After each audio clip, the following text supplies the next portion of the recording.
São vários tipos de procedimentos: entrevista e exame físico geral, cabeça e pescoço, aparelho respiratório, aparelho cardiovascular, abdômen, órgãos genitais e aparelho locomotor. Neste primeiro programa da série, veremos como realizar em um paciente a entrevista e o exame físico geral. A entrevista e o exame físico minucioso são de grande importância na coleta de dados do cliente. A obtenção e análise de dados através das queixas e dos sinais encontrados no paciente nos possibilitam identificar a situação clínica do paciente. Ao coletar dados de um cliente, você deve se perguntar sempre: de quem, para quê e como estou coletando esses dados? Quais os instrumentais que devo utilizar para coletá-los? Qual é o modo correto de coletá-los e quais medidas devo obter com essa coleta? Qual o método propedêutico que devo empregar? Quais os dados devo coletar? Onde registrá-los? O que fazer com estes dados coletados?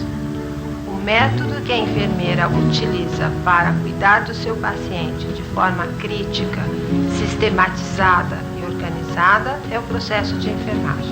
As suas fases são coleta de dados, diagnóstico de enfermagem, planejamento da assistência, implementação e avaliação.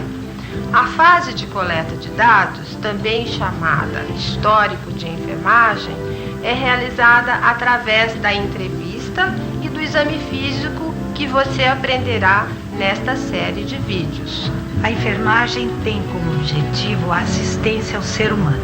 Esta assistência principalmente nas suas experiências relacionadas à saúde e à doença. Para exercer sua ação, o enfermeiro, a enfermeira tem que ter capacidade de observação, de interação e de tomada de decisões.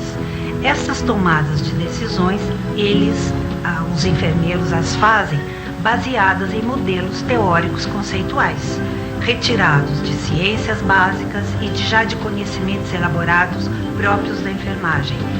Para a ação no processo de enfermagem, ele tem que ter um referencial teórico, modelo conceitual em que basear todas as etapas do processo de enfermagem. Nosso programa abre explicando o que é a entrevista compreensiva. A entrevista compreensiva propicia a compreensão de como é a pessoa, como ela encara o processo saúde-doença, quais são suas perspectivas de cuidado e como ela pode participar do plano de cuidados que será estabelecido pela enfermeira e cliente. Estou bem.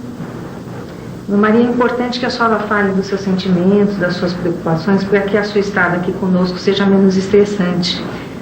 Esse seu tudo bem não me pareceu muito bem. A senhora está preocupada com alguma coisa? Exige certas habilidades da enfermeira, tais como saber ouvir e entender, saber explorar os dados que o cliente traz sem invadir seu espaço pessoal, demonstrar interesse e conhecimento, ser receptivo, estabelecer comunicação com o cliente para que ele se sinta à vontade em responder perguntas. Individualizada, a entrevista compreensiva utiliza os recursos da comunicação verbal e da não verbal e possibilita esclarecimentos de ambas as partes para a validação do que está sendo dito. Além disso, se essa interação inicial for positiva, o exame físico poderá ser realizado num clima de confiança e familiaridade. É importante que a estudante de enfermagem experiencie oportunidades de entrevistar o paciente junto aos familiares.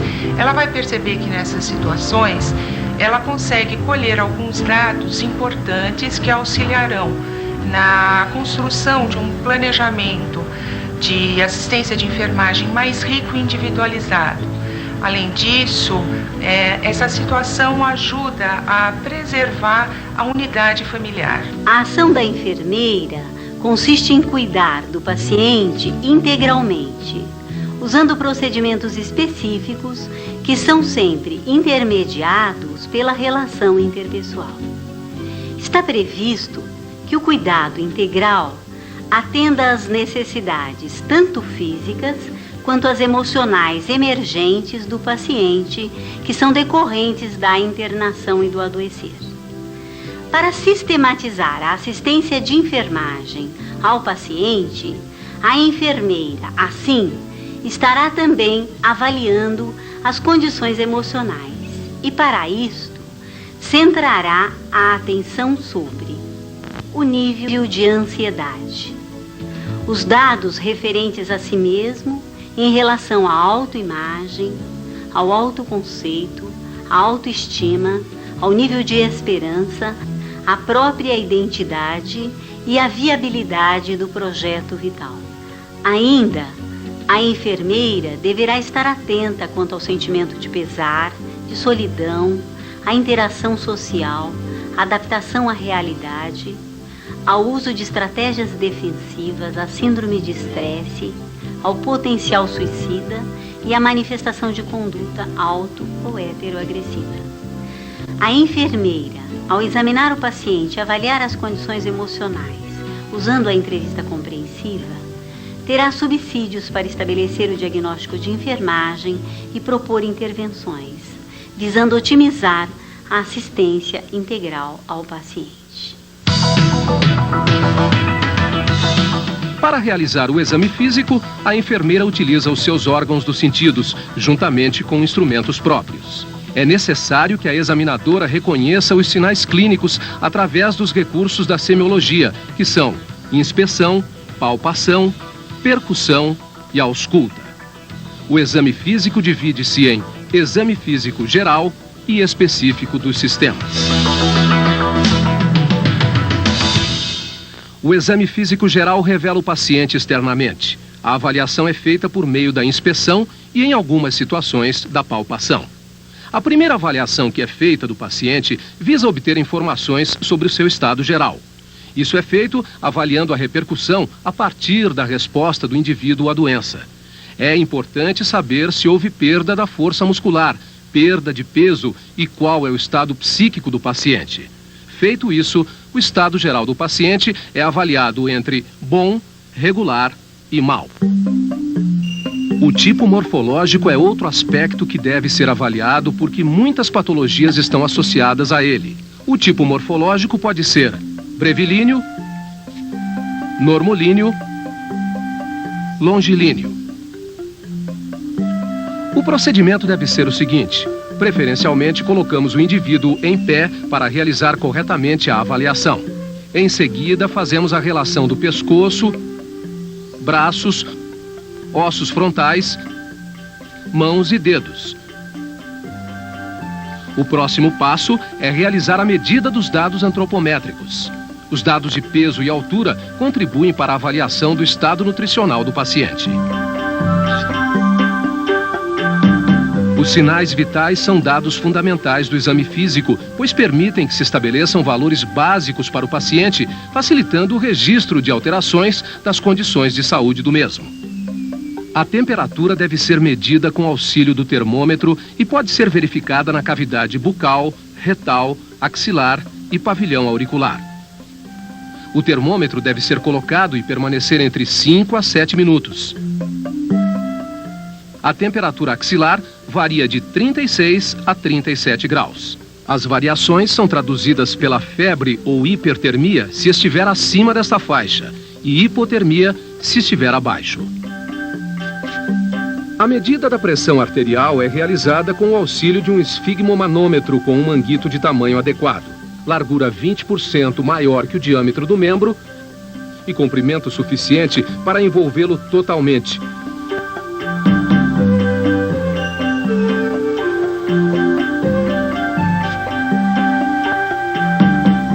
E um estetoscópio para auscultar os sons de Korotkov, que ocorrem quando o relaxamento do manguito permite o fluxo sanguíneo na artéria que foi comprimida.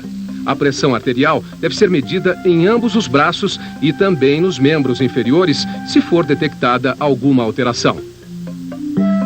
O pulso é medido preferencialmente na artéria radial, contando-se durante 1 minuto inteiro o número de batimentos e verificando-se as suas características.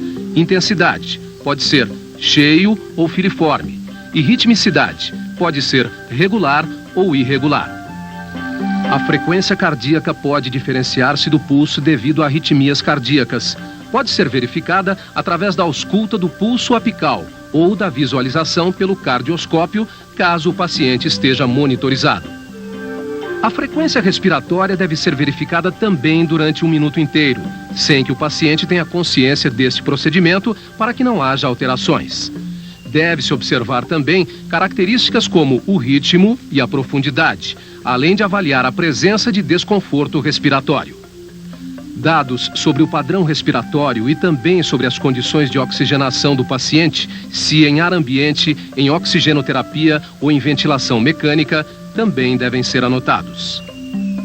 A avaliação da facies é muito importante. Por meio da expressão fisionômica e da forma do rosto, é possível notar se algo está alterado em função de alguma patologia ou pelo uso de medicamentos. Por exemplo, geralmente a facies de um paciente renal evidencia-se por meio de edema de pálpebras e do rosto.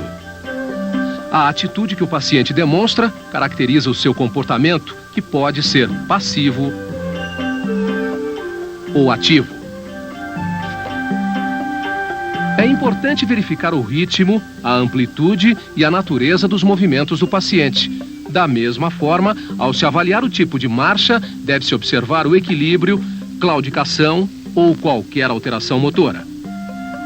O decúbito assumido pelo paciente no leito pode ser ventral, dorsal ou supino. Este decúbito pode ser obrigatório ou indiferente. A posição do paciente no leito já pode identificar algo de muito importante. Muitas patologias podem obrigar o paciente a ficar em uma determinada posição, como nos casos de dispneia, dor, contraturas ou paralisias. A avaliação da pele através da inspeção deve ser feita levando-se em consideração a raça e pigmentação.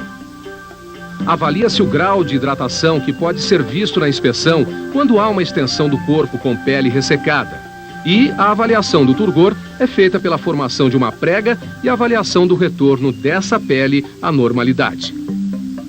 Também é feita a avaliação da coloração, que deve ser realizada num ambiente claro, à luz do dia.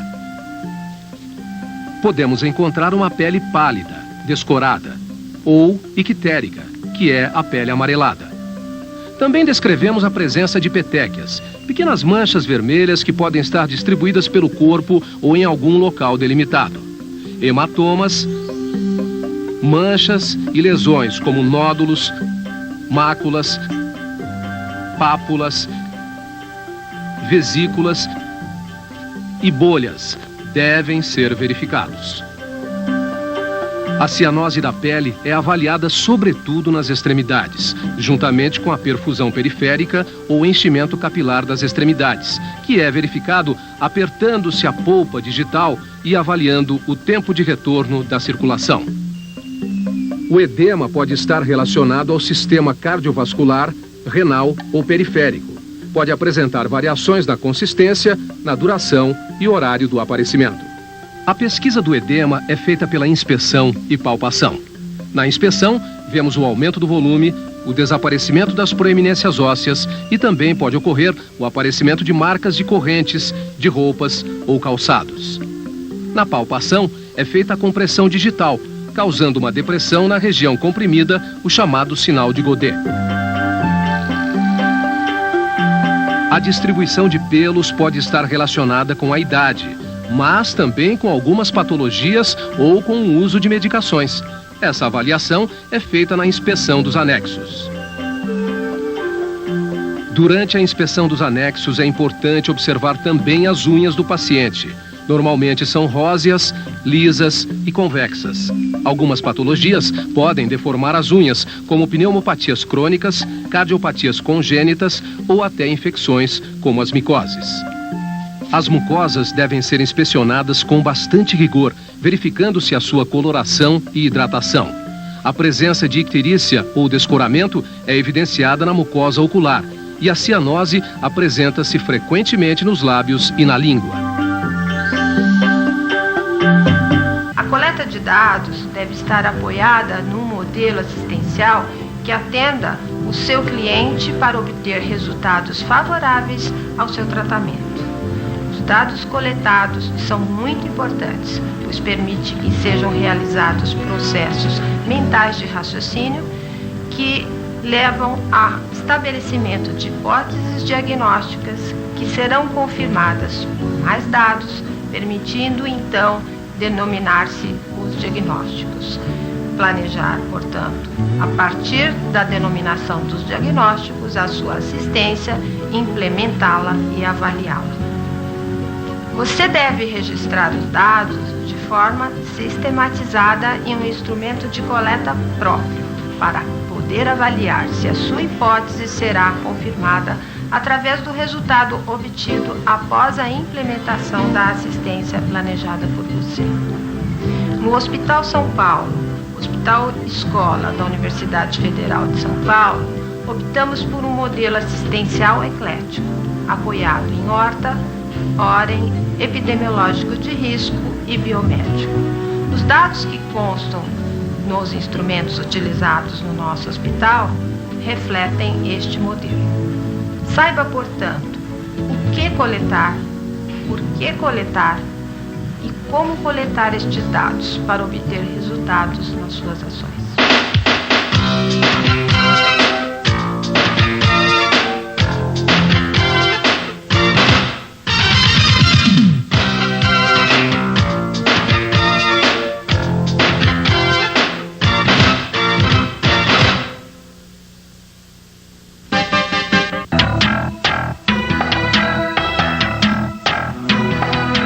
Este é o segundo programa da série Entrevista e Exame Físico, aspectos fundamentais para a avaliação diagnóstica de enfermagem no adulto. Veremos os principais procedimentos propedêuticos do exame da cabeça e pescoço. Vamos tratar também de assuntos de extrema importância, como avaliar o grau de consciência de um paciente, classificar o coma, segundo a escala de Glasgow, e abordar alguns aspectos do exame neurológico. A semiotécnica da cabeça compreende o exame do crânio e da face. O exame deve ser iniciado pela observação da posição da cabeça, que deve estar ereta, em equilíbrio e sem movimentos anormais. As alterações da postura podem indicar doenças do pescoço ou das meninges.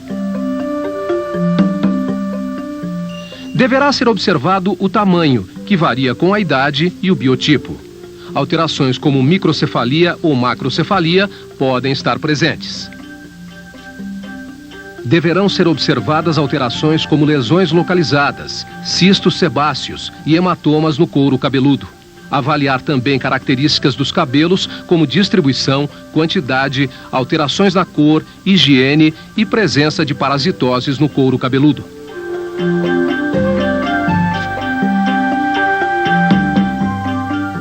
É importante observar alterações na coloração da pele que indiquem patologias, como, por exemplo, palidez, cianose ou icterícia. Manchas localizadas caracterizam algumas doenças, como o eritema nas regiões malares, produzido pelo lúpus eritematoso. O exame dos olhos pode revelar afecções locais ou manifestações oculares de doenças sistêmicas, como síndrome ictérica, hipertiroidismo, entre outras. Ao examinar as pálpebras, é importante avaliar o fechamento e a abertura. Verificar se há alteração na mobilidade do globo ocular, como movimentos conjugados. Observar se há edema palpebral, presença de processos inflamatórios das glândulas disais ou dos folículos pilosos, chamados de ordéolos, localizados nas bordas das pálpebras. Ao examinar a conjuntiva, observar a coloração, congestão ou presença de secreções mucopurulentas que evidenciam a conjuntivite aguda. Observar também a presença de hemorragia subconjuntival. A esclerótica deve apresentar-se branca ou levemente amarelada na periferia. Note que a icterícia de coloração amarelo forte é característica da hepatite ou da obstrução ou compressão dos ductos biliares. A córnea deve ser transparente e pode apresentar lesões ulceradas ou opacificação. As pupilas devem ser esféricas, negras e isocóricas. O diâmetro deve ser igual em ambos os olhos. Quando há diferença, denominamos anisocoria. A miose ou constrição da pupila ocorre quando há paralisia do simpático ou contração do músculo dilatador. Aparece bilateralmente no coma urêmico, intoxicação alcoólica, por efeito da morfina ou pilocarpina. A midríase ou dilatação pupilar ocorre quando há paralisia do esfíncter.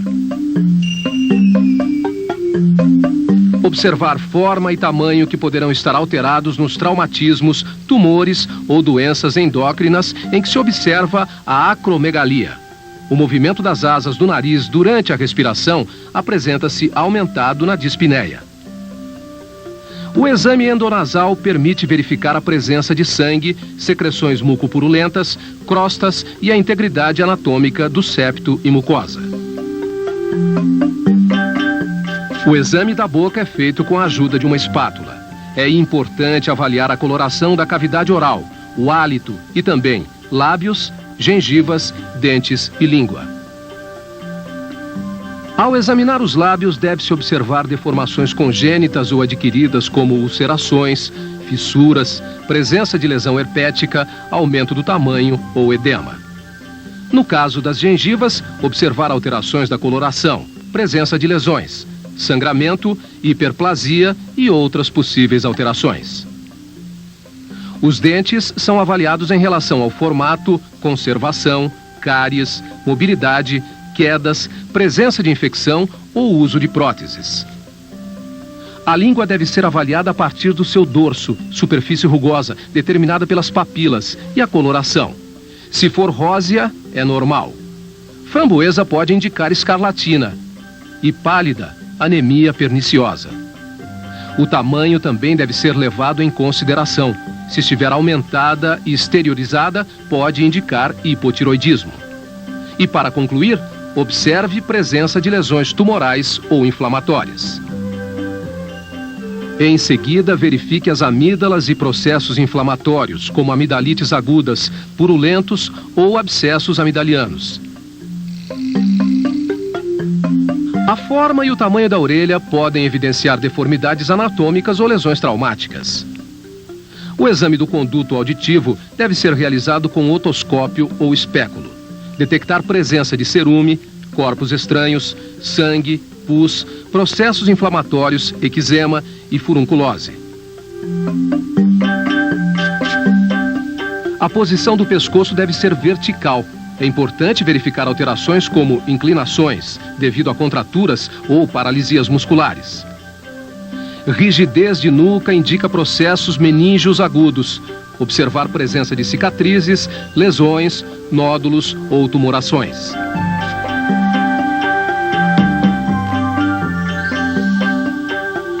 A glândula tireoide normalmente não é visível. Quando palpável, avaliar sua forma e consistência. Pode apresentar nódulo ou bócio. As jugulares normalmente não são visíveis e um discreto engurgitamento deve desaparecer com o decúbito de 30 graus. Quando engurgitadas no decúbito acima de 45 graus, bilateralmente, indica insuficiência cardíaca. Unilateralmente, indica compressão do tronco braquiocefálico daquele lado. Na carótida, geralmente, as pulsações não são visíveis. Os tumores pulsáteis podem ser detectados pela palpação com o dedo indicador e médio, através da intensidade dos batimentos. A frequência da realização do exame neurológico pela enfermeira dependerá das condições de admissão e estabilidade do paciente. Para um paciente estável, o exame neurológico poderá ser realizado uma vez ao dia. Porém, em pacientes que apresentam alterações do quadro neurológico, é necessário que seja feito com maior frequência, com a finalidade de avaliar a evolução e monitorar a resposta ao tratamento terapêutico. Consciência pode ser definida como conhecimento de si mesmo e do ambiente. É a capacidade que o indivíduo tem de poder reagir quando está em perigo ou de satisfazer suas necessidades biológicas e psicossociais. O fenômeno consciência é o resultado da integração de várias estruturas neurais e tradicionalmente é dividido em dois componentes: o despertar e o conteúdo da consciência. Você pode conversar comigo? Lesões no córtex cerebral podem ocasionar distúrbios específicos do conteúdo da consciência, tais como a afasia, que é a perda ou deterioração da linguagem. O conteúdo e o despertar da consciência são avaliados através das respostas de perceptividade e reatividade, respectivamente. A perceptividade está relacionada à função cortical. e é avaliada através da análise das respostas que envolvem mecanismos de aprendizagem que requerem certo grau de integração cortical. A reatividade é variável quando há perda da consciência e não depende do córtex. Ela pode ser inespecífica quando a reação é apenas abrir os olhos, ou seja, acorda, mas não interage.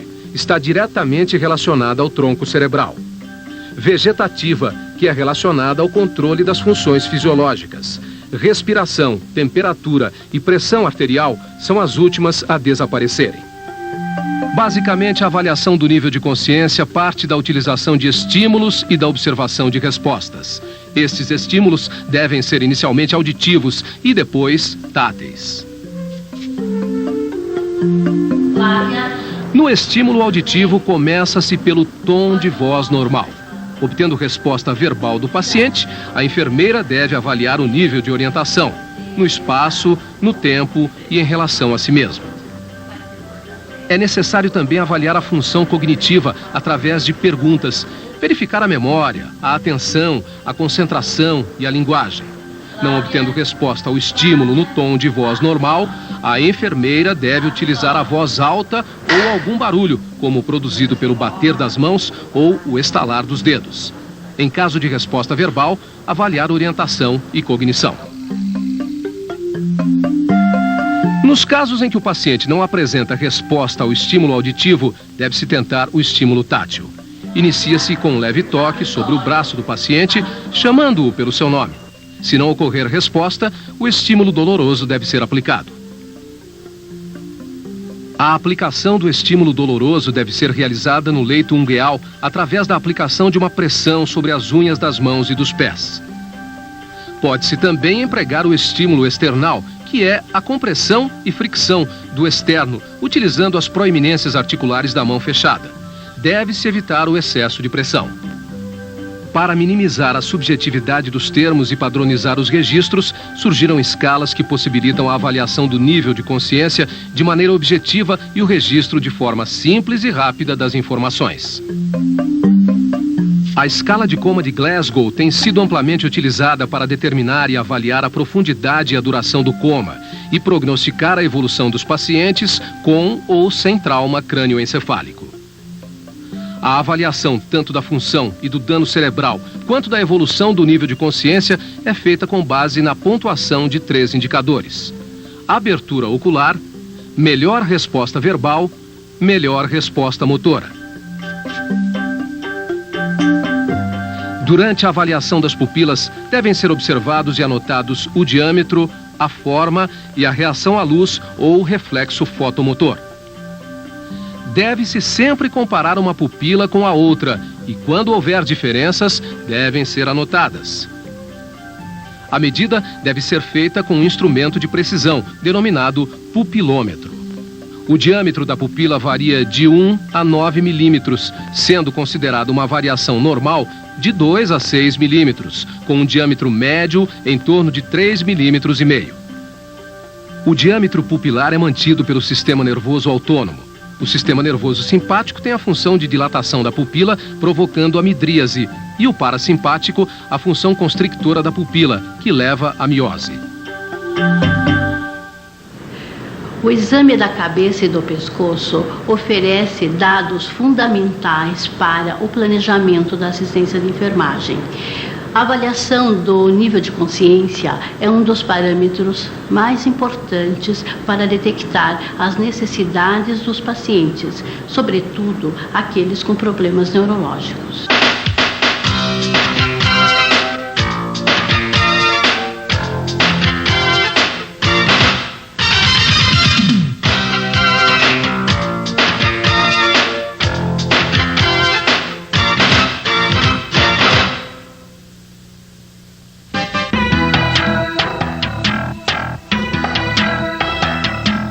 O que provoca os estertores?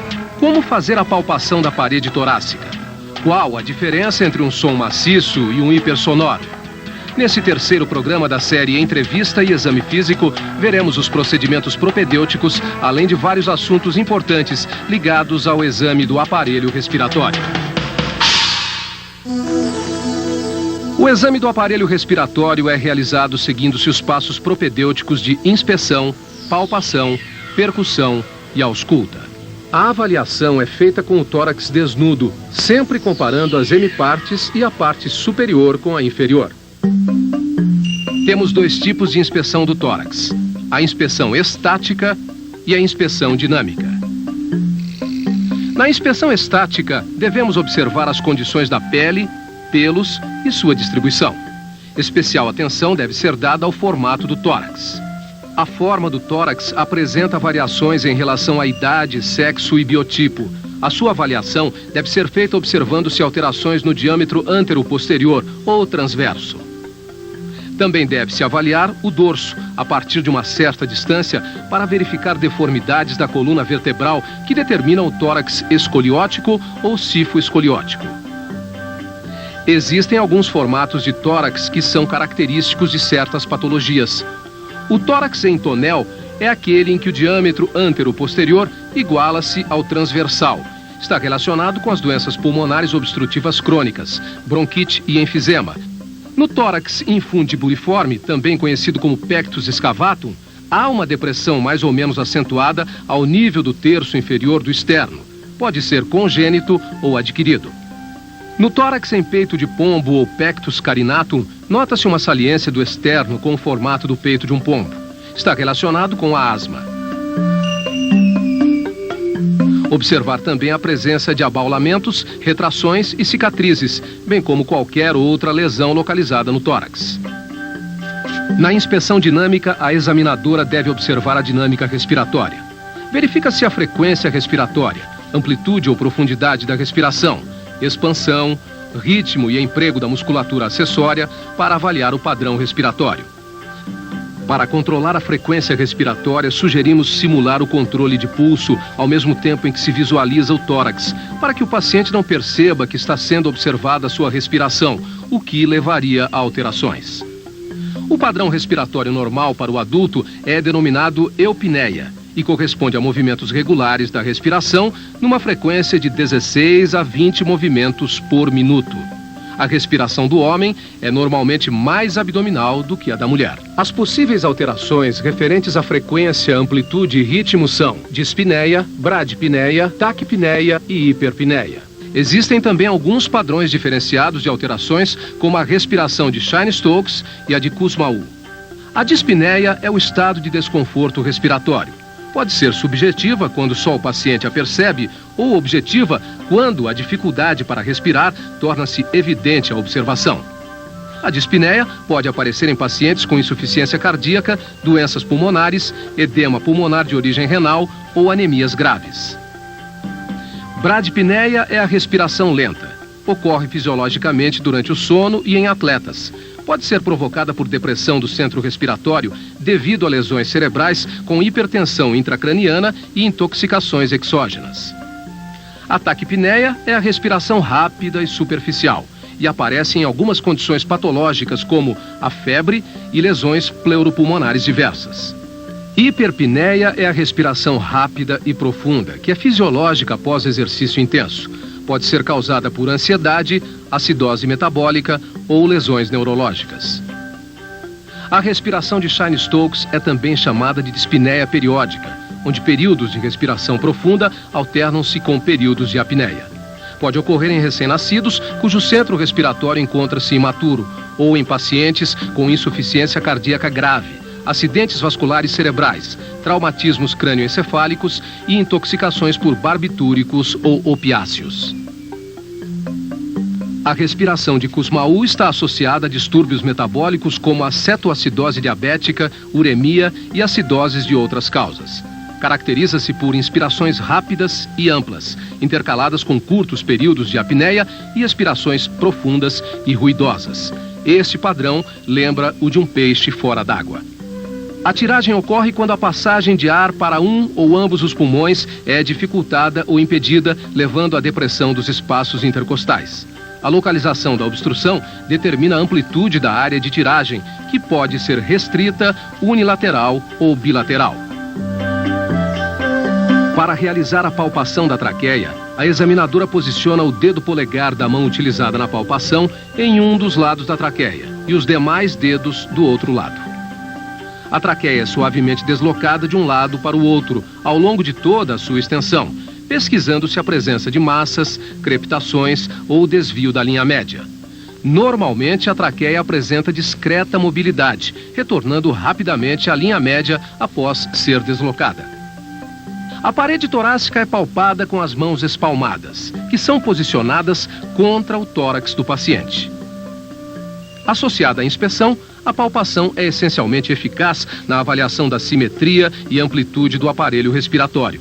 Por meio dela, avalia-se também a presença de crepitações, dor, massas, edema e frêmito palpável. Para avaliar a expansibilidade, a examinadora coloca as mãos espalmadas na face posterior do tórax. À medida que o paciente inspira, as mãos da examinadora devem deslocar-se para fora e para cima, simetricamente.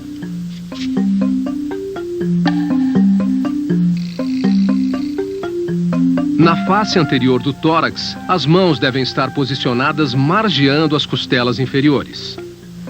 O frêmito tóraco-vocal é provocado pelo movimento do ar através da parede torácica durante a respiração, quando o paciente emite sons. É percebido pelas mãos da examinadora como uma vibração suave. Para avaliá-lo, realiza-se a palpação das paredes do tórax, deslocando as mãos pela face anterior, lateral e posterior, enquanto o paciente pronuncia 33. Compara-se sempre o lado direito com o esquerdo e a parte superior com a inferior. Deve-se identificar e localizar qualquer região com diminuição, aumento ou ausência do frêmito. O frêmito brônquico é provocado pela vibração de secreções nos brônquios de médio e grosso calibres durante a respiração. A técnica será a mesma da palpação do frêmito tóraco-vocal, porém, durante a inspiração e a expiração. A percussão é a avaliação da produção de sons através da realização de pequenos golpes em um dos dedos de uma mão colocados sobre a parede torácica nos espaços intercostais. Esta técnica ajuda a detectar se os tecidos estão cheios de ar, líquido ou se são sólidos e também a delimitar a área em que isto ocorre.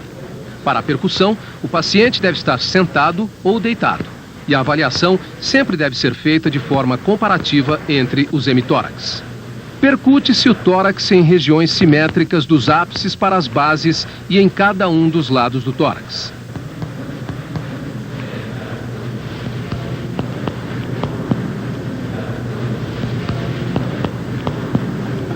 Os sons encontrados na percussão pulmonar são claro pulmonar, hipersonoro, submaciço, maciço e timpânico. O som claro pulmonar é aquele considerado normal na percussão dos pulmões. Corresponde à sonoridade provocada pela presença de ar nos pulmões. Na hipersonoridade pulmonar, verifica-se que a nota de percussão é mais clara e mais intensa. Indica aumento de ar nos alvéolos, geralmente provocado pelo enfisema pulmonar.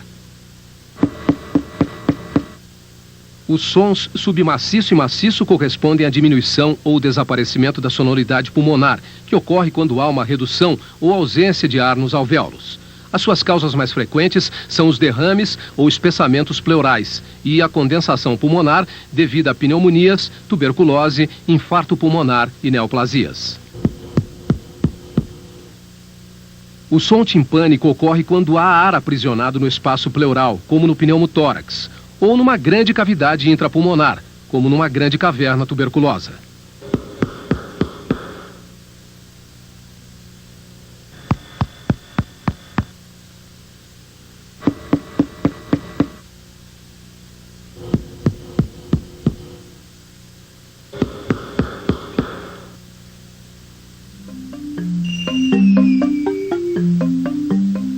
A ausculta é o exame mais importante para avaliar o fluxo aéreo pela árvore brônquica. Consiste em ouvir os ruídos torácicos com estetoscópio durante todo o ciclo respiratório. A ausculta pulmonar deve ser realizada enquanto o paciente respira com a boca entreaberta, em regiões simétricas dos dois hemitórax, dos ápices para as bases. O paciente deve estar preferencialmente sentado, pois a ausculta pulmonar na região posterior do tórax é melhor por sofrer menos interferência do coração. Não se deve, em hipótese alguma, colocar o estetoscópio sobre qualquer tipo de roupa para não mascarar os sons. Na ausculta normal, verifica-se o som traqueal, a respiração brônquica, a respiração broncovesicular e o murmúrio vesicular. Habitualmente, a ausculta do murmúrio vesicular é a avaliação mais importante para a determinação da normalidade da respiração.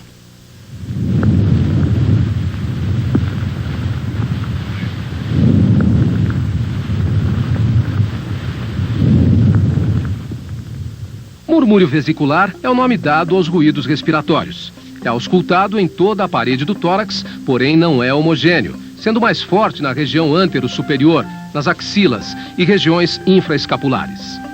A diminuição do murmúrio vesicular está associada a condições patológicas diversas, como pneumotórax, hidrotórax, espessamento pleural, enfisema, obstrução das vias aéreas superiores ou oclusão de brônquios e bronquíolos. Os ruídos adventícios são sons anormais encontrados em pacientes com alterações respiratórias. Dentre os sons anormais, os mais importantes são os estertores, que são descontínuos, e os roncos e sibilos, que são contínuos. Os estertores são ruídos intermitentes, breves, audíveis na inspiração e na expiração, que se superpõem aos sons respiratórios normais. Estão presentes quando há líquidos nos alvéolos.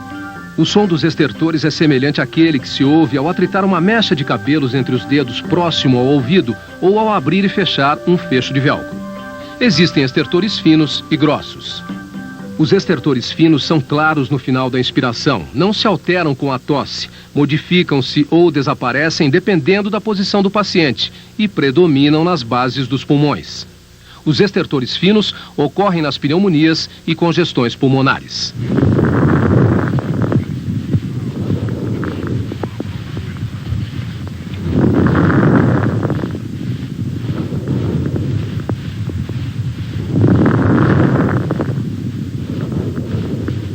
Os estertores grossos ocorrem no início da inspiração e em toda a expiração. Alteram-se com a tosse, não se modificam com a posição do paciente e predominam em todas as áreas do tórax.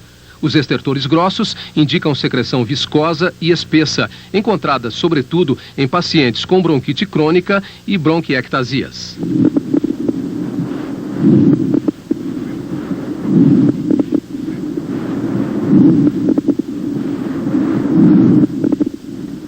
Os roncos são os sons graves originados pela vibração das paredes brônquicas que sugerem a presença de secreções nas grandes vias respiratórias. São encontrados em pacientes com asma brônquica, bronquite e obstruções localizadas.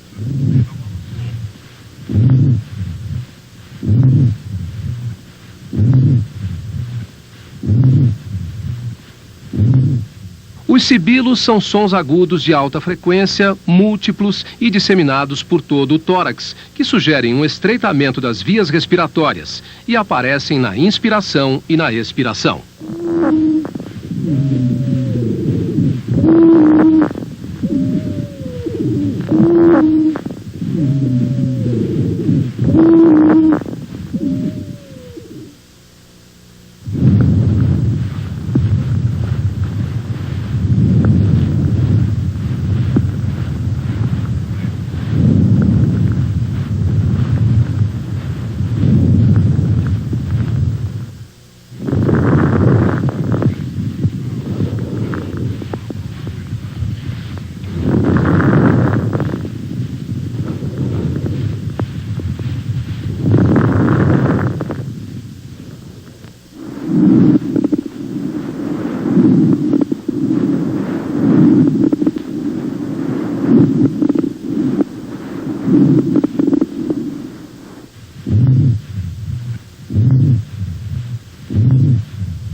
A simples inspeção do tórax do paciente, a sua posição no leito, a presença de cianose nas extremidades, A sua expressão facial denota um desconforto ventilatório que o mesmo possa estar sentindo.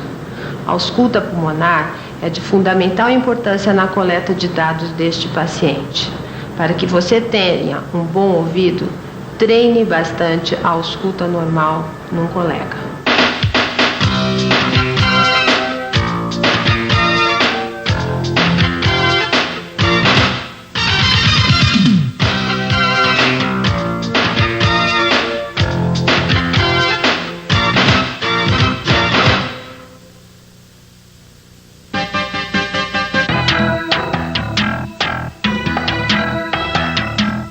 Este é o 4º programa da série Entrevista e Exame Físico. Aspectos fundamentais para a avaliação diagnóstica de enfermagem no adulto. O conteúdo aborda os procedimentos propedêuticos no exame cardiológico.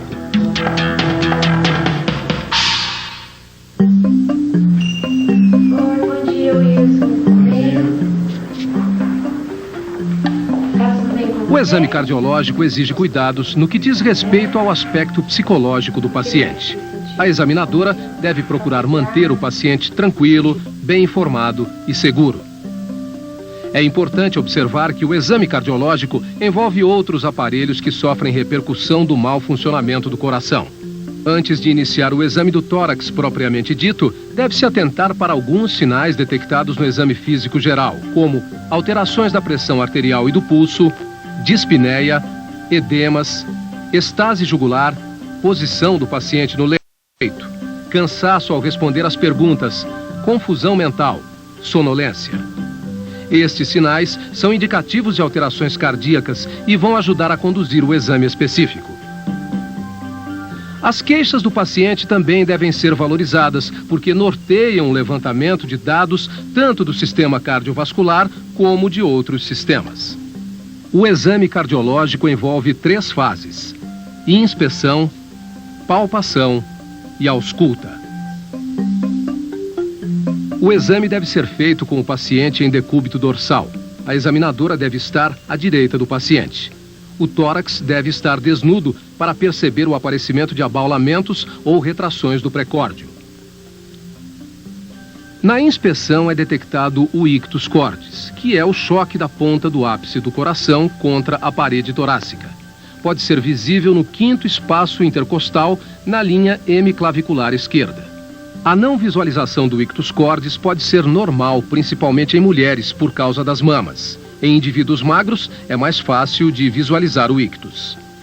Também é possível ver pulsações epigástricas que podem estar relacionadas a esforço. Pode-se visualizar também a ocorrência do levantamento sistólico, que é o movimento da região do externo durante a sístole. Ocorre em pacientes com hipertrofia ventricular direita.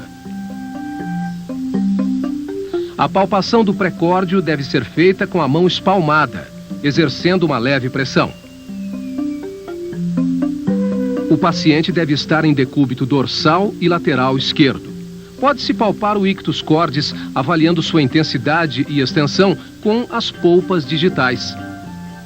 Palpar também o levantamento sistólico e as pulsações epigástricas. Pode-se pesquisar os frêmitos, que traduzem a sensação tátil de raspar. Essa sensação pode ser ocasionada por vibrações originadas no coração e que indicam a presença de sopros.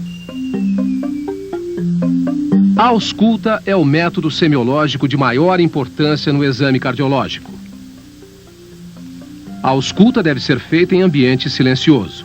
A examinadora posicionada adequadamente à direita do paciente. O paciente deve estar com o tórax desnudo. O estetoscópio deve ser comprimido contra a parede torácica, diretamente sobre a pele. A ausculta cardíaca é realizada em pontos do tórax em que se capta o ruído das válvulas, que nem sempre correspondem à região onde se localizam anatomicamente. Essas áreas são chamadas de focos de ausculta. O foco aórtico está localizado no 2º espaço intercostal à direita.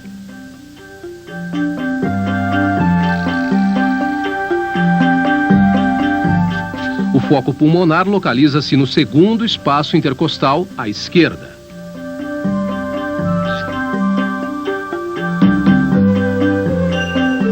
O foco tricúspide localiza-se na parte inferior do externo, junto ao apêndice xifoide, na linha paraesternal esquerda.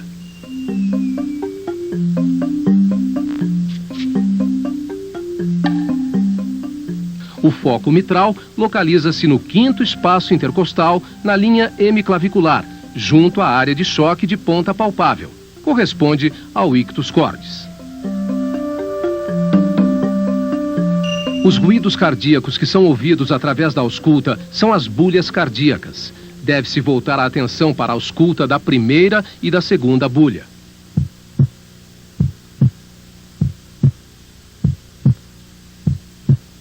A primeira bulha corresponde ao fechamento das válvulas mitral e tricúspide, sendo que o melhor ponto de ausculta é o foco mitral.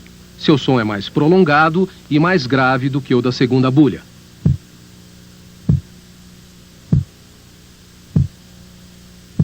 A segunda bulha vem depois de um curto silêncio. Corresponde ao fechamento das válvulas aórtica e pulmonar.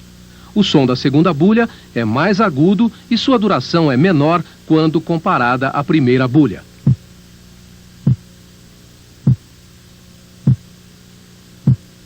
O reconhecimento das bulhas fica mais fácil quando se tem em mente o ritmo das batidas.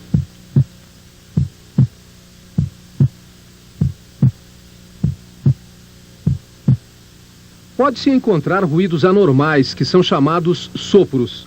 Os sopros são vibrações decorrentes de alterações do fluxo sanguíneo, viscosidade e turbilhonamento, que ocorrem principalmente nas lesões valvulares.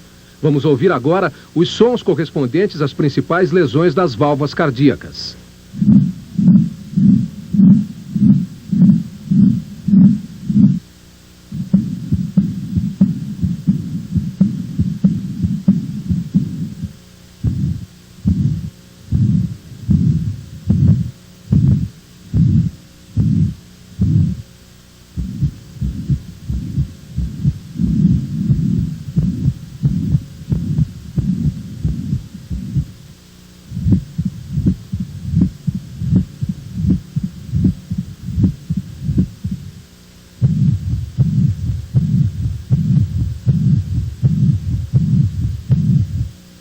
A terceira bulha é um ruído de baixa frequência, encontrado habitualmente em crianças e adolescentes e raramente em adultos.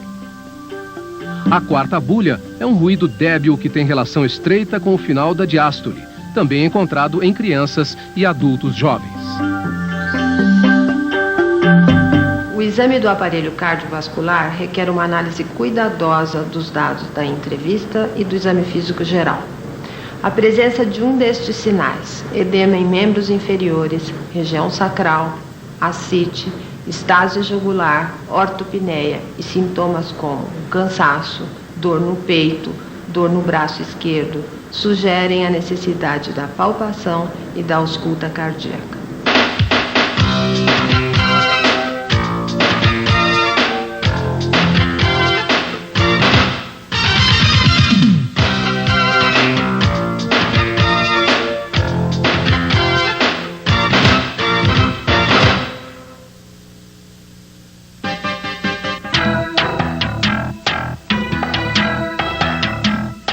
Este é o quinto programa da série Entrevista e Exame Físico, aspectos fundamentais para a avaliação diagnóstica de enfermagem no adulto. O seu conteúdo foi dividido em 2 programas que abordarão o exame do abdômen.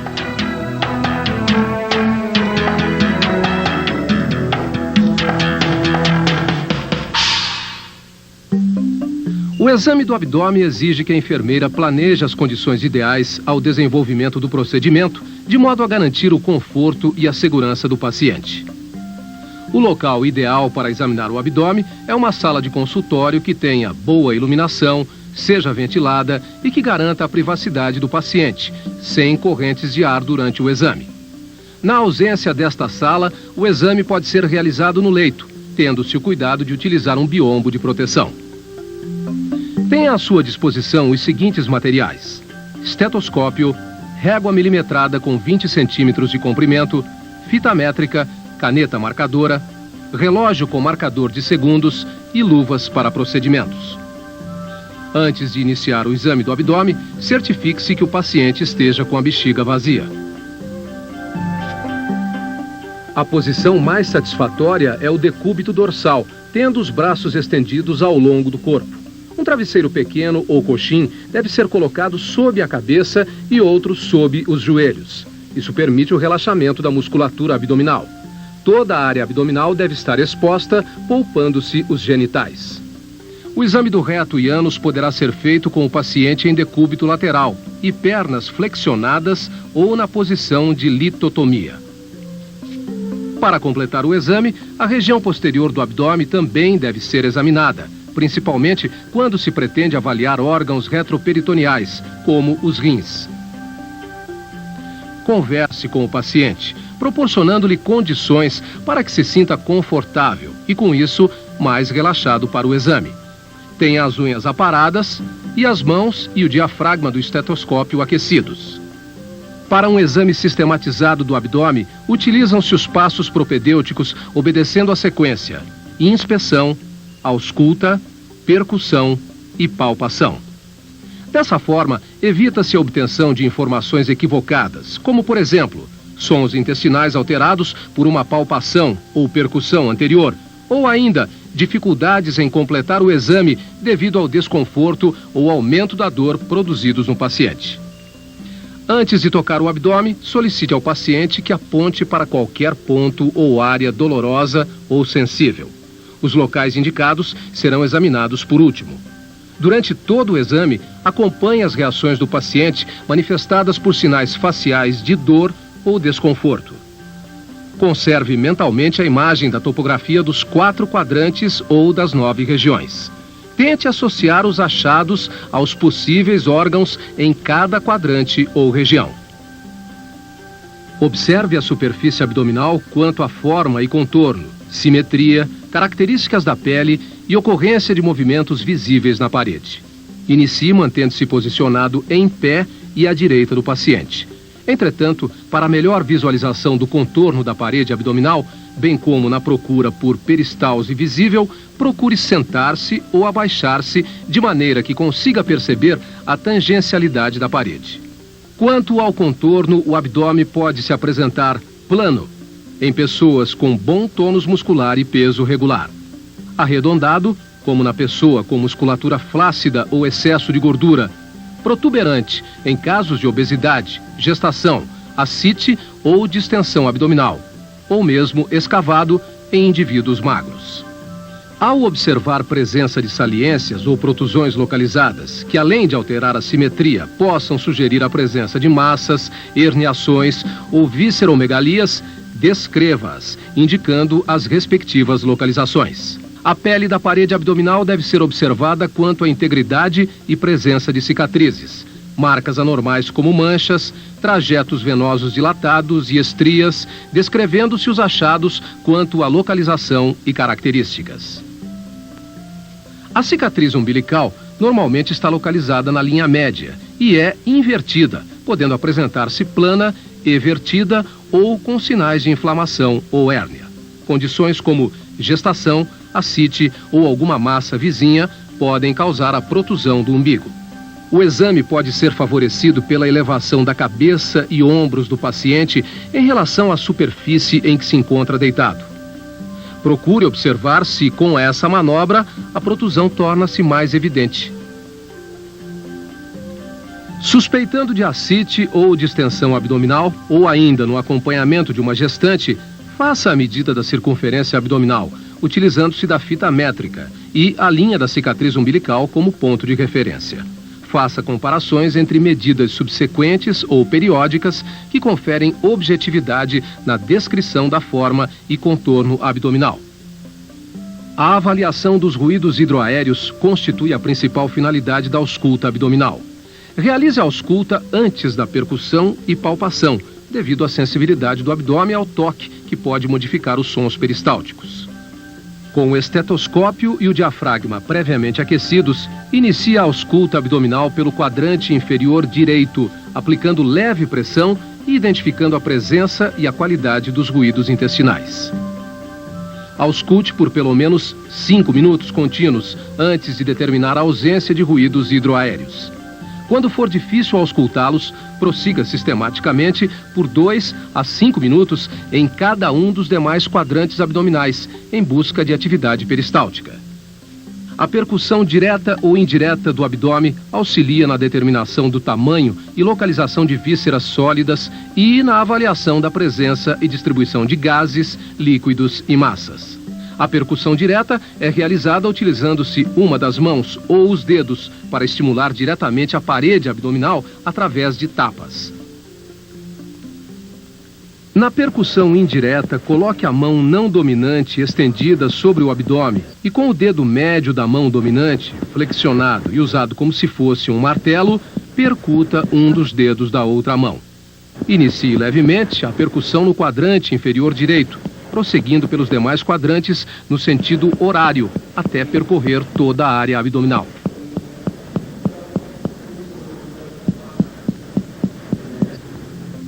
Os sons produzidos pela percussão são descritos como timpânicos ou maciços. A distribuição ou as eventuais mudanças nesses sons determinam o tamanho e a posição dos órgãos e do conteúdo intraabdominal.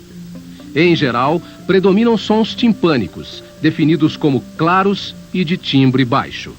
O grau de timpanismo depende da quantidade de ar e da intensidade de distensão desses órgãos. São semelhantes à batida do tambor. Sons breves, com timbre alto de maciçez ou submaciçez, são percebidos sobre órgãos sólidos como o fígado, o baço ou sobre vísceras preenchidas por líquido ou fezes.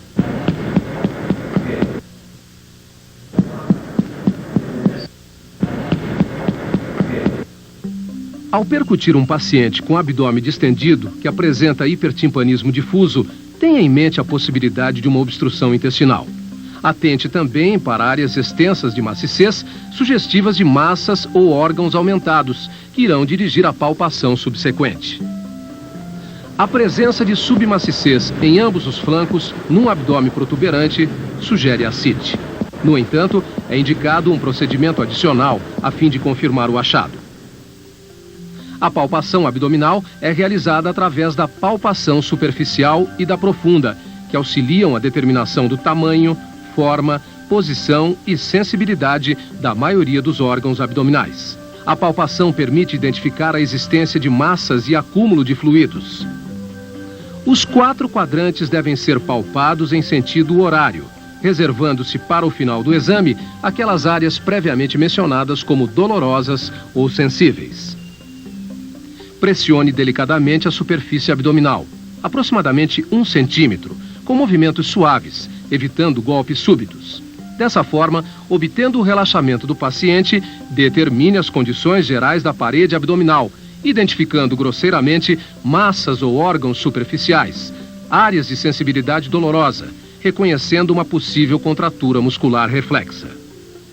Se for identificada uma resistência muscular, é necessário distinguir entre resistência voluntária, chamada de defesa, e a contratura muscular involuntária, característica da resposta inflamatória do peritônio.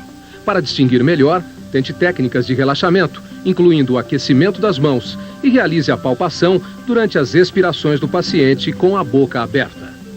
A palpação profunda é usada para delimitar mais precisamente os órgãos intraabdominais e detectar massas menos evidentes. Com o paciente respirando pela boca, deprima a parede abdominal em profundidade a cada expiração, com maior pressão dos dedos, procurando perceber tamanho, forma, consistência, localização, sensibilidade, mobilidade e pulsações de órgãos ou massas.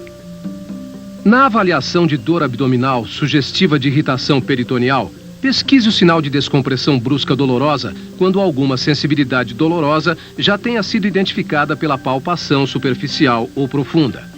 Evitando as áreas mais dolorosas, aplique compressão lenta e profunda no abdômen. Subitamente suspenda a mão, soltando a parede abdominal. Observe as reações do paciente e peça-lhe que compare a intensidade da dor sentida durante a compressão com aquela sentida na descompressão.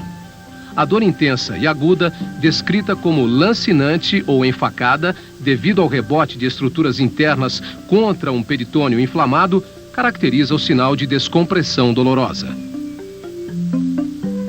São considerados normais os achados de um abdômen liso, de consistência macia, não tenso, não doloroso e sem órgãos aumentados ou massas. A palpação deve ser realizada com cuidado e devagar. Observe as expressões do paciente. Veja se não há manifestação de desconforto ou dor. Todos os achados da palpação abdominal, subjetivos ou objetivos, normais ou anormais, devem ser associados com os achados da percussão, descritos e registrados.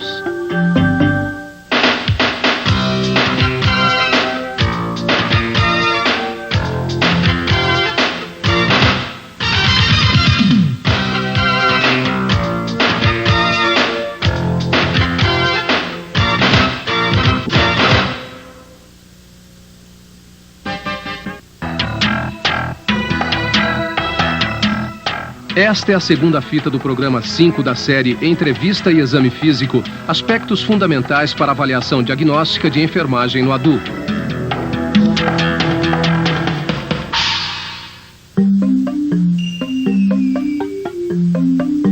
Pelo fato de estarem localizados quase que totalmente sob as costelas, o exame desses órgãos requer procedimentos especiais de percussão e palpação, para se detectar alterações em seu tamanho, superfície, consistência e sensibilidade. A percussão auxilia na delimitação do fígado, ao se avaliar a área de maciez a este correspondente. Inicie percutindo suavemente a linha médio-clavicular à direita, em direção superior, a partir de um ponto de timpanismo no abdômen, próximo à cicatriz umbilical, até perceber a mudança de som timpânico para maciço. Isso identifica a borda inferior do fígado, em geral, muito próxima ao rebordo costal direito. A seguir, a borda superior é identificada pelo mesmo procedimento, percutindo-se a mesma linha médio-clavicular em sentido contrário, desde a área de ressonância pulmonar até encontrar a maciez hepática, em geral, entre o 5º e 7º espaços intercostais. Os dois pontos são marcados e a distância entre estes deve ser medida em centímetros.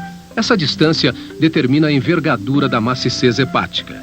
Na pessoa com fígado normal, essa medida varia entre 6 e 12 centímetros, sendo superior em indivíduos com fígado aumentado. O fígado pode ser palpado através de duas técnicas.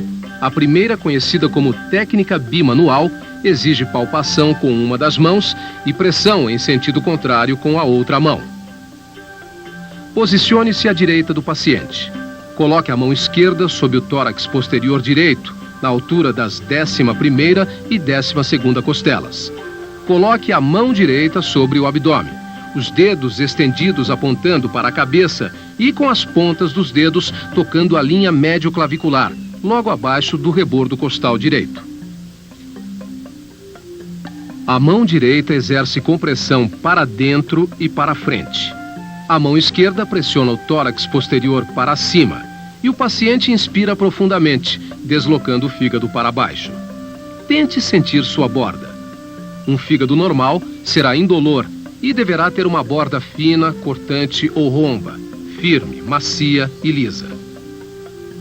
Outra opção é posicionar-se próximo ao tórax superior direito do paciente, voltado na direção de seus pés, palpando o abdômen na linha do rebordo costal direito com os dedos das duas mãos curvados, em forma de gancho. Solicite-lhe que inspire profundamente e pressione a parede abdominal para dentro e para cima. Se o fígado for palpável, sua borda poderá ser sentida pelas pontas dos dedos, à medida que desliza para dentro do abdômen durante a inspiração. O baço normal raramente pode ser palpado. Entretanto, quando se encontra aumentado, pode ser percebido utilizando-se técnica semelhante à da palpação do fígado.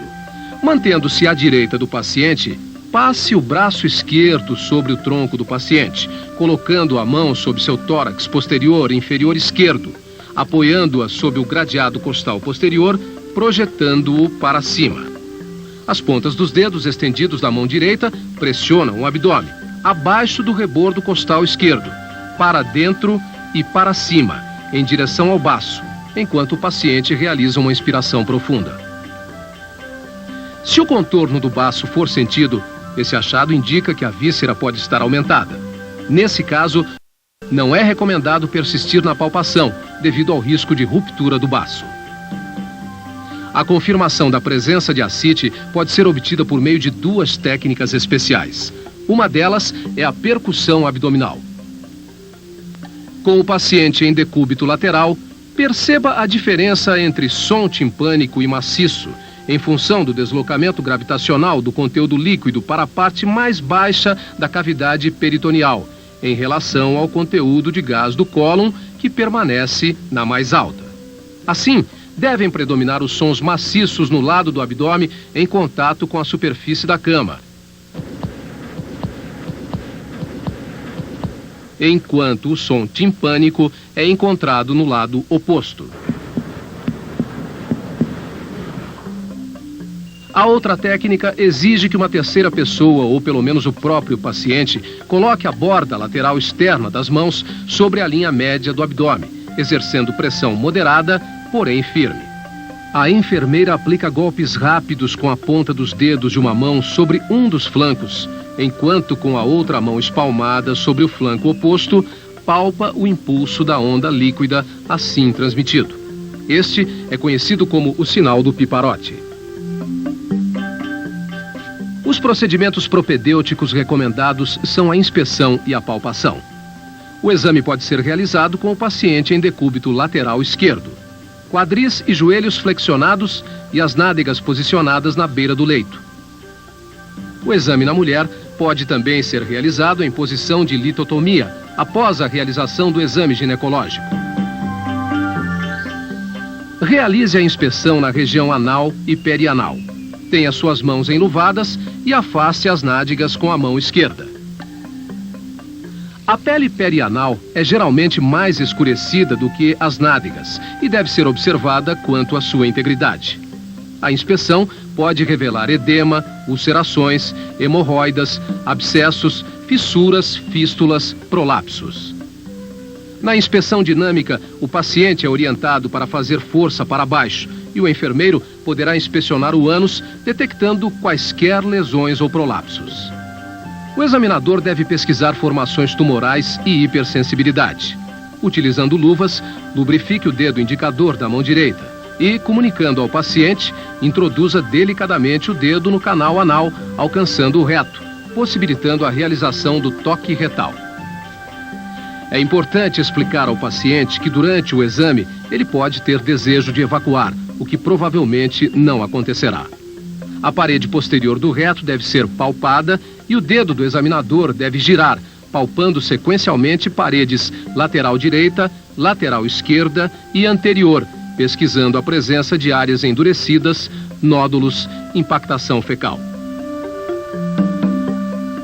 No homem, através da palpação da parede anterior, é possível tocar a próstata, avaliando tamanho, consistência, presença de nódulos e sensibilidade dolorosa.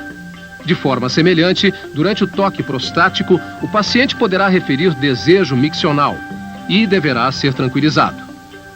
Ainda com o dedo introduzido no canal anal, o tônus esfincteriano anal pode ser avaliado solicitando ao paciente que contraia os músculos anais. Ao término do exame, o examinador deverá retirar o dedo delicadamente e verificar a ponta da luva, avaliando resíduos fecais, pesquisando presença de muco, sangue ou pus. As desordens do trato urinário podem causar dor na região lombar dorsal ou mesmo no abdômen. Durante a execução do exame físico e, em especial, em pacientes com queixa anterior de renopatia ou distúrbios miccionais, a examinadora deve solicitar ao paciente que permaneça na posição supina ou sentado, com os pés apoiados numa superfície plana. A examinadora necessita permanecer atrás do paciente. Com a mão espalmada ou na forma de martelo, pressionar a região lombar. Essa pressão deve ser feita entre a 12ª vértebra torácica e a 3ª vértebra lombar. É importante observar se o paciente sente dor durante o procedimento. Esta manobra recebe o nome de sinal de Giordano, que pode ser positivo ou negativo, dependendo da referência ou não de dor. Uma outra forma de realizar a propedêutica renal seria pela palpação direta dos rins. Com o paciente na posição dorsal, colocar a mão esquerda na região dorsal do ângulo costal e a mão direita na margem anterior costal do paciente. Peça ao paciente para inspirar profundamente e, em seguida, expirar completamente. Durante a expiração, a examinadora eleva o flanco do paciente com a mão esquerda e, na inspiração, palpa profundamente com a mão direita esta região. A examinadora poderá sentir o contorno renal. Para examinar o rim esquerdo do paciente, repita a manobra. Quanto à bexiga urinária, esta pode ser palpada a 2 centímetros da sínfise púbica, porém com a bexiga repleta de volume. Em adição, a bexiga também pode ser percutida e o som característico será o maciço na presença de líquido em seu interior. O exame do abdômen nos fornece importantes informações a respeito da integridade e da função do sistema digestivo, assim como das eliminações. Alguns dos procedimentos especiais vistos nesse vídeo serão realizados apenas naqueles pacientes cujos dados obtidos na entrevista ou no exame físico geral justifiquem a sua realização.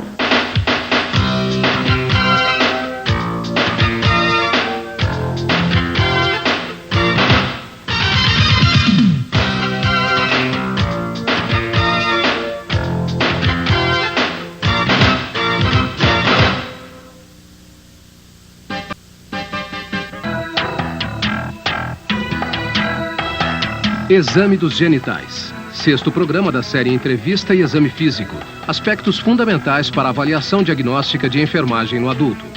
Nesse programa, além dos procedimentos propedêuticos, veremos orientações mais abrangentes, incluindo noções de como deve ser o ambiente e aspectos relativos à privacidade do paciente. Ao realizarmos o exame dos genitais, devemos estar atentos ao ambiente. A privacidade é essencial em respeito à exposição do corpo. A atitude profissional, a performance rápida, eficiente e gentil da examinadora são fatores determinantes para um bom exame.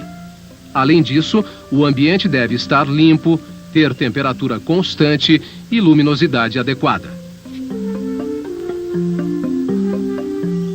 Antes de dar início ao exame, é importante posicionar a paciente corretamente. Coloque-a sentada, com os membros superiores dispostos naturalmente ao longo do corpo, tronco desnudo, voltada para a examinadora e para a fonte de luz. Não se deve expor muito a paciente. Na inspeção estática, a examinadora deverá observar a localização, forma das mamas e dos mamilos. Na inspeção dinâmica, solicita-se à mulher que eleve os braços até encontrar as mãos acima da cabeça e, em seguida, abaixe-os lentamente até colocar as mãos no quadril, imprimindo movimentos e contrações musculares para diante. Durante os movimentos, deve-se atentar para número, simetria, volume, forma, consistência, contorno, modificações da pele e do mamilo. Para a palpação dos gânglios supra- e infraclaviculares e das mamas, a mulher deverá estar deitada, repousando os braços sobre as laterais do corpo, favorecendo o relaxamento da musculatura peitoral. É necessário palpar as áreas supra- e infraclaviculares com a face palmar dos dedos da mão dominante.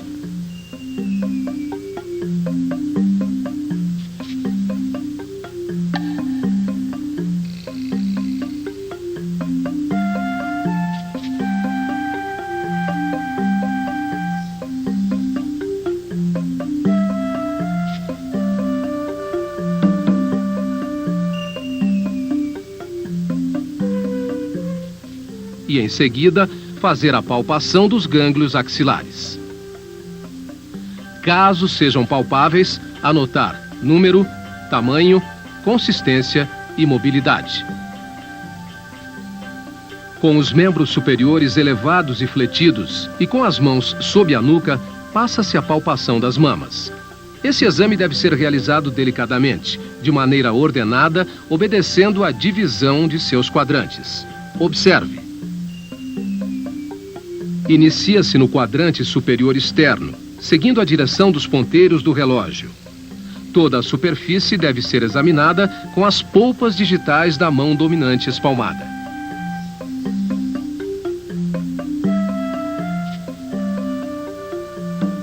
Em seguida, é importante avaliar a existência de secreção.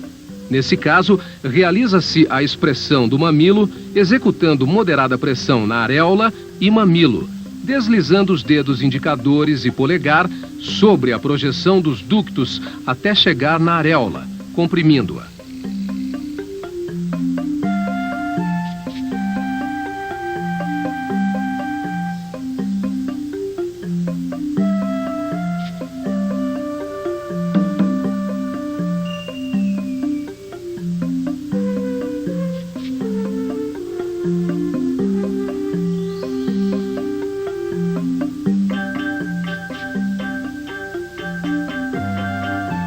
Para a realização do exame da genitália e exame ginecológico, a mulher deve estar em decúbito dorsal. A porção inferior da região glútea deve ficar na borda da mesa ginecológica. As coxas fletidas sobre o abdômen. As pernas fletidas sobre as coxas, formando um ângulo de 45 graus entre os joelhos e o períneo. A examinadora deverá usar luva de procedimentos na mão dominante e posicionar-se à frente da mulher, apoiando o pé direito na escada auxiliar e o cotovelo sobre a coxa. Inicia-se o exame da genitália feminina externa com a inspeção estática do Monte de Vênus, grandes e pequenos lábios, clitóris, ímen ou carúnculas himenais, introito vaginal e meato uretral. Em seguida, separa-se os grandes lábios, observando o tamanho e a forma do clitóris, a presença de secreção no meato uretral, assimetria, coloração, integridade de tecido, presença de secreção nos grandes e pequenos lábios, o introito vaginal e o períneo. Para a realização do exame interno da genitália, utilizamos espéculos de válvulas articulares, principalmente o modelo de Collins. Agora vejamos como deve ser feita a colocação desse aparelho. Afasta-se as formações labiais com os dedos da mão esquerda, enquanto o espéculo é introduzido com a mão direita, de forma oblíqua, livrando o meato urinário e a fúrcula do contato com o aparelho. Em seguida, faça a rotação no sentido horário, o que permite a abertura das válvulas. Avalia-se ao exame especular o canal vaginal quanto à amplitude, comprimento, distensibilidade e superfície. E o colo uterino quanto à forma, o volume, a superfície, o orifício externo e a direção.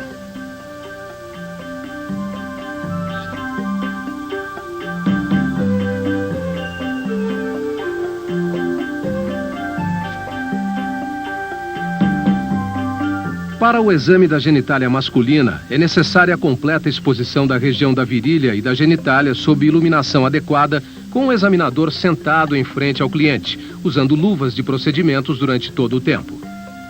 De início, deve ser observada a distribuição dos pelos púbicos, o tamanho e a forma do pênis. Devemos examinar a face ventral e dorsal do corpo do pênis.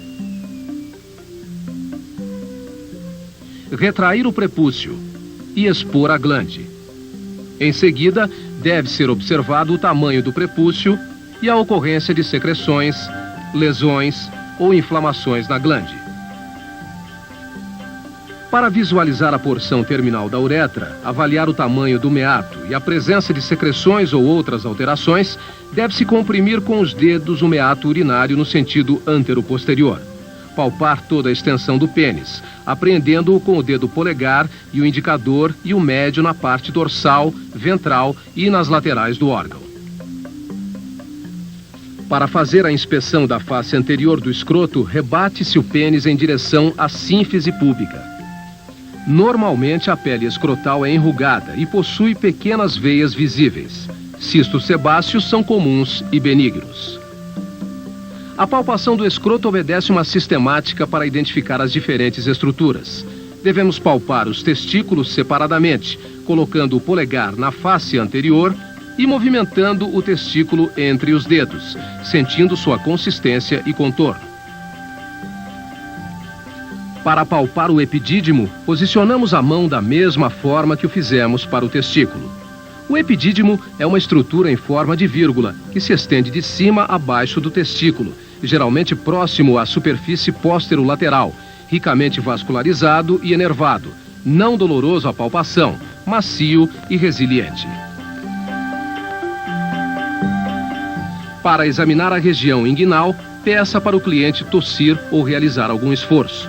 Em seguida, observe o aparecimento de qualquer alteração. Na palpação, usa-se a mão direita para palpar a região inguinal direita e a mão esquerda para a região inguinal esquerda. Ao encerrarmos este vídeo, gostaríamos de chamar a atenção sobre a importância do exame físico dos genitais do homem e da mulher. Preconceitos e tabus próprios da nossa cultura cercam esta prática. No entanto, estudos revelam que a inspeção e a palpação auxiliam na prevenção do câncer mamário, principal causa-mortes em mulheres em nosso país.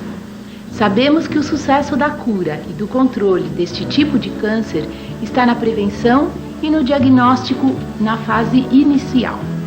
Igual atenção gostaríamos de dar neste momento para a inspeção dos genitais propriamente dito, para a detecção das doenças sexualmente transmissíveis e prevenção do câncer.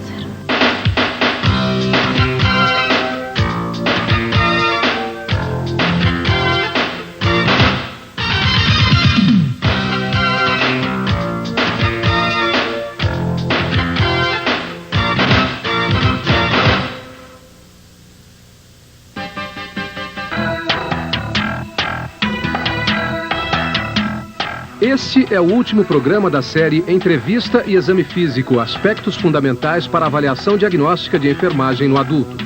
A seguir, veremos os procedimentos propedêuticos que devem ser realizados durante o exame do aparelho locomotor. O exame do aparelho locomotor baseia-se na inspeção que é possível ser feita logo no primeiro contato com o paciente, ou seja, no instante em que ele entra na sala de exames. Nesse momento, é possível fazer uma avaliação preliminar de deformidades e marcha. Em seguida, deve ser realizada a palpação. E, por fim, a avaliação do grau de mobilidade, comparando bilateralmente cada área. Durante a inspeção, serão observadas todas as formações anatômicas, tuberosidades, sulcos, assim como os músculos e tendões. É importante ter em vista a postura adotada, intumescências, edemas, abaulamentos e função do membro. Nesse sentido, deve ser observada a uniformidade, simetria e ritmo dos movimentos. Seguindo com o exame, devem ser observadas lesões, coloração da pele, sustentação e o tipo de marcha, assim como deformidades de membros inferiores como varismo e valgismo. Feito isso, é necessário avaliar a coluna vertebral. Podem existir deformidades como cifose, hiperlordose, escoliose e dorso curvo. Para finalizar, deve-se observar se há encurtamento dos membros e, finalmente, a ocorrência de movimentos involuntários como oscilações rítmicas, tremores e mioclonias. A inspeção do sistema muscular deve ser realizada sobre o contorno muscular, verificando-se a presença de atrofia, hipertrofia, hipotrofia e retrações musculares. Observar também a utilização de órteses e próteses, além de recursos para a locomoção como andadores, muletas, bengalas, cadeira de rodas e outros. A força muscular é avaliada solicitando-se ao paciente algumas atividades, como, por exemplo, um aperto de mão. Outra maneira é solicitar ao paciente que estenda totalmente o braço e, em seguida, a examinadora aplica uma resistência, impedindo que o paciente flexione o braço.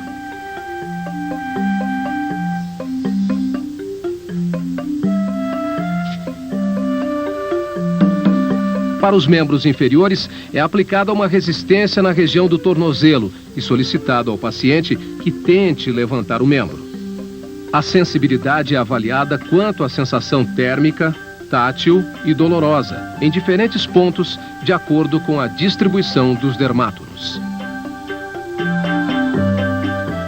A palpação é realizada nas partes moles e ósseas para detectar alterações álgicas, crepitação e estalido. É possível também notar alterações de gradiente térmico, tônus muscular como hipotrofia e hipertrofia, contorno, perda de continuidade óssea, alterações de massa como cistos e tumores e volume muscular.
O grau de mobilidade varia de paciente para paciente. Assim, torna-se necessária a realização de uma avaliação em todos os segmentos, a fim de determinar o grau de limitação do paciente em algumas atividades do cotidiano.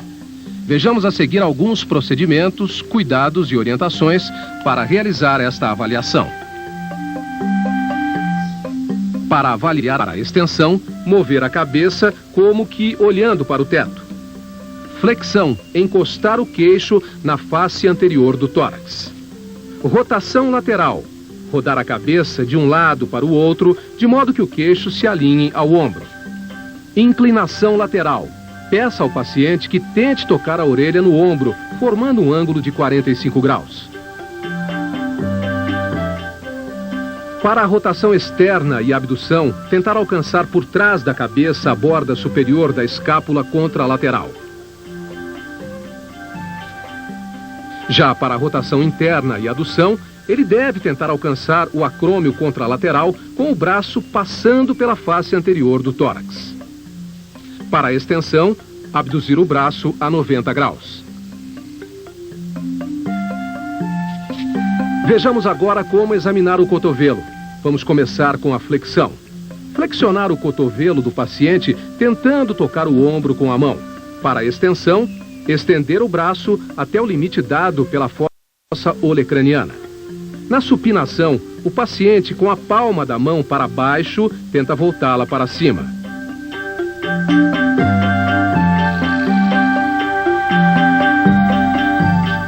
Na pronação, o paciente está com a palma da mão voltada para cima e tenta virá-la em direção ao solo.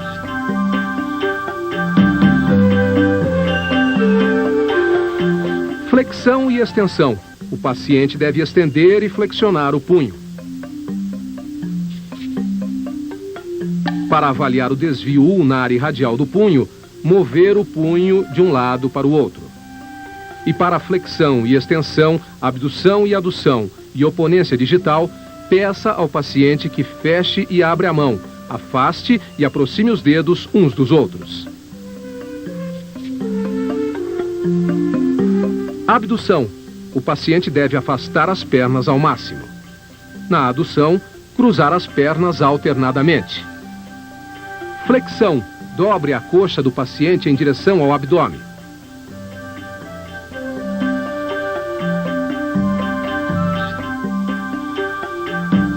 Para a rotação interna e externa, girar a perna na direção medial e lateral.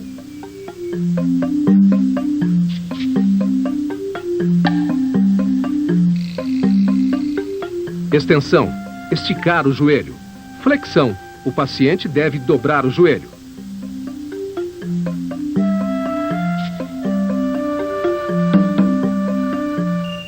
Rotação interna e externa. Rodar o joelho na direção medial e lateral.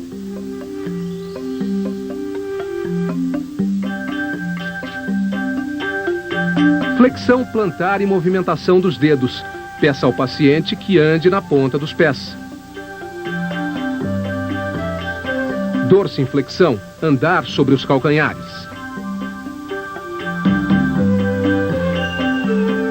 Inversão, andar sobre a borda lateral do pé. Eversão, andar apoiando-se na borda medial dos pés.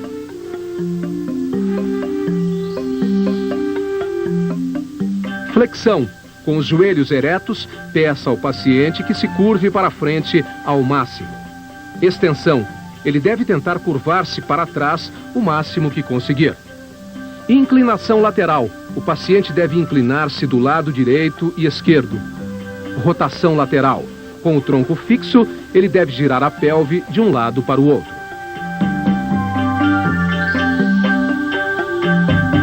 Ao término deste vídeo, vimos que o aspecto mais importante do exame físico dos membros é a inspeção. Ela deverá ser iniciada com a entrada do paciente, onde será avaliada a marcha e as deformidades, o que direcionará os demais procedimentos de coleta.